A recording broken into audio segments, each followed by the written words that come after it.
Եվերտ Խամոյանը մեկ ամիս ժամկետով խափանմիջոց է ընտրվել կալանավորումն այն նկատմամբ, ամսի 25-ից կալանքի տակ է գտնվում, ներկայումս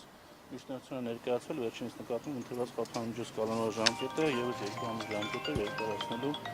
վերաբերյալ։ Այսօր քննարկվի դատարանում դատավորի կողմից կայացվի վեճեր, տեսնենք երկարացումը միջնորդությունը ընդունումա թե մերժումը բաց կլինի։ Այս ամսվանից է կալանքի։ Ամսի 25-ից կալանքի տակ է, արգելանքի ավերցը ազատազրկման գտնվում է կալանքի տակ։ Նկարաշենք քրեակատարական հիմնարկում։ Ըստ էության այն է մեղադրանքը, որ բարեգործության արգելքն է խախտվել, ընդունում եք հնարավոր է նման բան թե ոչ, ինչպես եք վիճակելու։ Ոչ մի կերպ չենք ընդունում տվել մեղադրանքը, Գևորգ Խամոյանը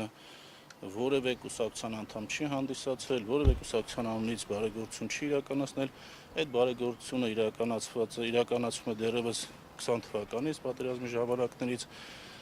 բարեգործությունը իրականացվել օգնություն է տրամադրել ինչպես պաշտպանության նախարարությանը, արցախցիներին, Արցախի հանրապետությանը դեռևս 20 թվականին, իսկ 23 թվականից հետո արդեն բարեգործությունը շարունակվել է օգնություն տրամադրվել Միացեք Հայեր խմբի կողմից, որը բացառապես բարեգործական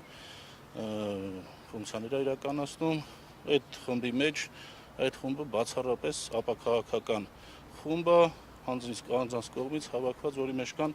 տարբեր քաղաքական հայացքներով, ինչպես նաև անկուսակցական անձինք, այդ պատճառով այդ ամենը բերել կապել ինչ-որ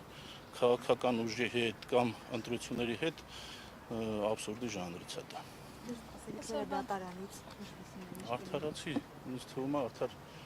դատավորը որոշում կկայացնի քննարկելու միջնորդությունը, մենք բոլոր փաստերը բերել ենք, կներկայացնենք դատարանում, այս ողջ ընթացքում աշխատել ենք, փաստերը հավաքել ենք, կներկայացնենք, սպասենք դատարանի որոշմանը։